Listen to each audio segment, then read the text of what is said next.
can feel it. Aiming for the stars against the sky. When we are together, we are bright. We'll light up. We've been waiting for this moment to come. We were made for.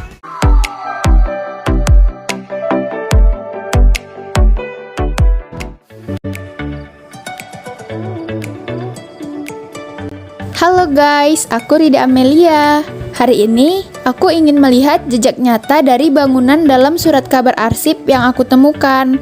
Nah, dalam surat kabar arsip ini aku menemukan berita mengenai Rumah Sakit Bangkatan Binjai. Wah, luar biasa sekali Rumah Sakit Bangkatan Binjai ini. Masih dapat terus beroperasi sampai sekarang di tahun 2022. Berdirinya Rumah Sakit Bangkatan dimulai dari berkembangnya perkebunan Sumatera Timur termasuk di Binjai pada tahun 1800-an telah memberikan dampak mobilitas yang tinggi. Kuli-kuli perkebunan yang berada di luar daerah pun turut serta dipindahkan untuk bekerja di sektor perkebunan, tak terkecuali di kota Binjai di masa itu.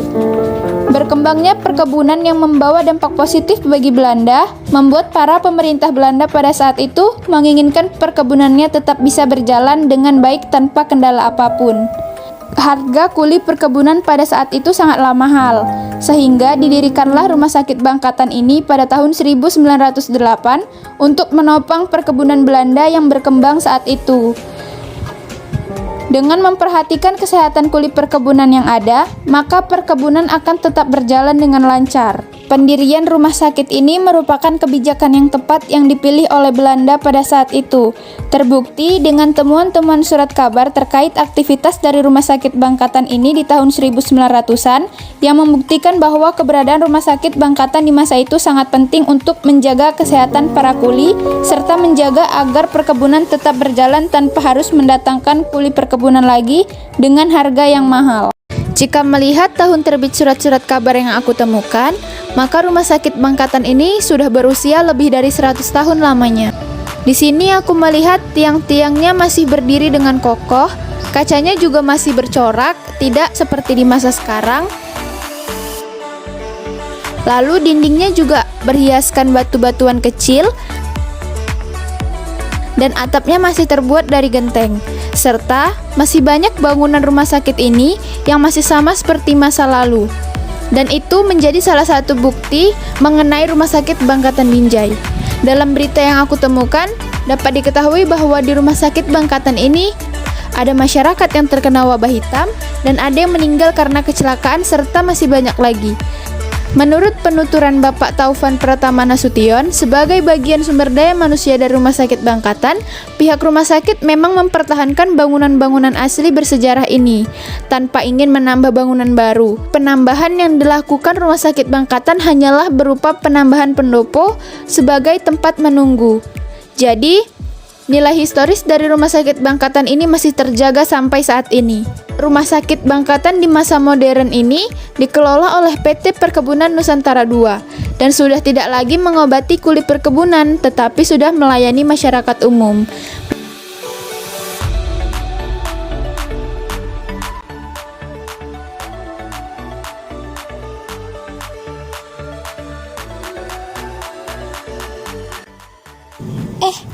Kau ngapain? Loh, Nelly.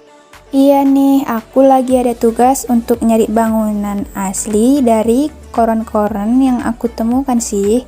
Dan sekarang aku lagi bawa koran The Sumatra Post. Di sini ada dimuat mengenai Bangkatan dalam tahun 1937. Emang ada di sini? Ada dong. Kau ngapain di sini? Tunggu dulu ya, aku buka helm dulu biar enak ngomongnya. Gini, kawanku lagi sakit loh, jadi aku jenguk lah di sini. Oh, kirain ada keperluan apaan? Ini kau dapat dari mana? Oh, ini dari PUSIS. Pusis itu apa? PUSIS itu Pusat Studi Sejarah dan Ilmu-Ilmu Sosial. Nah, letaknya itu ada di Universitas Negeri Medan. Ini bahasa apa dah? Oh, itu bahasa Belanda, guys. Gimana kau bacanya sebanyak ini? Bisa lah, soalnya kami tuh mahasiswa sejarah diharuskan bisa membaca koran-koran lama gini. Emang ada berita tentang Bangkatan di sini? Di mananya? Ada di sini dia. Saat aku membaca arsip surat kabar, aku menemukan pemberitaan terkait aktivitas dari Rumah Sakit Bangkatan Binjai. Hebat sekali Rumah Sakit Bangkatan Binjai ini. Peristiwa yang terjadi di masa tahun 1900-an terekam dengan baik dalam berbagai muatan surat kabar. Di sini aku menemukan muatan surat kabar The Sumatra Post yang terbit pada 19 Oktober 1937, yang jika diterjemahkan, artinya itu mengenai penyakit yang diderita oleh kulit tambang. Aku bacakan ya potongan korannya. Dalam surat kabar berjudul Dokter Ketiga, memuat suatu peristiwa, ada seorang pria berprofesi sebagai kuli yang dirawat selama 2 hari di Rumah Sakit Bangkatan setelah ditemukan cacing tambang dalam fesesnya. Secara umum, dokter melihat kondisinya ini dapat dikatakan buruk. Maka dokter memberikan obat-obatan dan untuk kembali bekerja itu tergantung pada inisiatifnya sendiri. Nah, itu merupakan potongan berita dari surat The Sumatra Post. Lalu selanjutnya, permasalahan kesehatan kuli perkebunan bukan sampai di situ saja. Selanjutnya, ditemukan dalam surat kabar Daily Koran yang diterbitkan pada 19 Oktober 1937 yang arti terjemahannya itu mengenai kasus penganiayaan pada kuli. Aku bacakan sedikit ya potongan beritanya. Dalam koran berjudul Biaya, terjadi peristiwa di hari Sabtu tanggal 8 Mei 1937 sekitar pada pukul 4 sore, tepatnya di beranda depan kantor perusahaan Kapling Langkat. Terjadi penganiayaan seorang Ahmad Surijan, kuli perusahaan.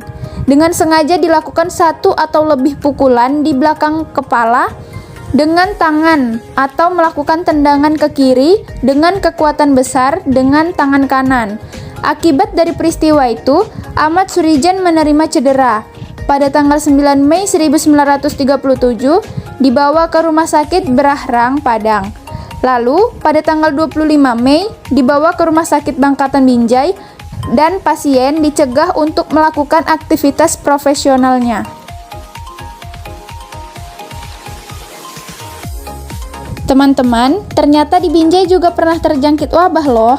Berita mengenai ini direkam dalam lembar berita Batavia yang diterbitkan pada 9 Agustus 1913 yang jika diterjemahkan itu mengenai laporan persebaran wabah hitam. Sebutannya dalam surat kabar tersebut yang menyebar di Binjai pada masa itu dan terdapat 1 korban yang dirawat di Rumah Sakit Bangkatan Binjai. Nah, korban ini adalah seorang ibu. Lalu, dalam tahun-tahun yang berbeda, aku juga menemukan angka kelahiran di Rumah Sakit Bangkatan ini cukup banyak dalam berbagai surat kabar. Tercatat sekitar 90-an anak yang dilahirkan di Rumah Sakit Bangkatan dengan nama-nama yang bagus dengan perpaduan nama Eropa.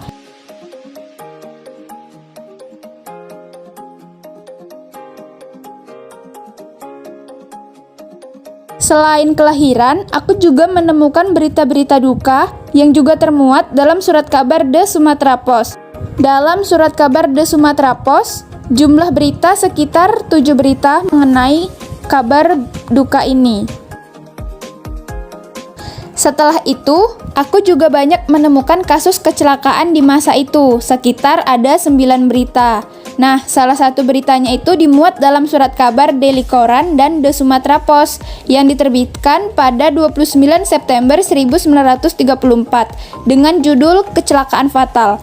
Nah, aku bacakan sedikit ya salah satu beritanya. Pada hari Minggu, terjadi kecelakaan di jalan menuju Binjai yang menyebabkan seorang gadis meninggal akibat luka-luka tersebut. Gadis itu dan seorang temannya sedang dalam perjalanan dari Medan ke Binjai ketika tiba-tiba ditabrak bus di penanda mil 18. Keduanya terluka parah dan dibawa ke Rumah Sakit Bangkatan Binjai, di mana gadis itu meninggal karena terlalu banyak kehilangan darah.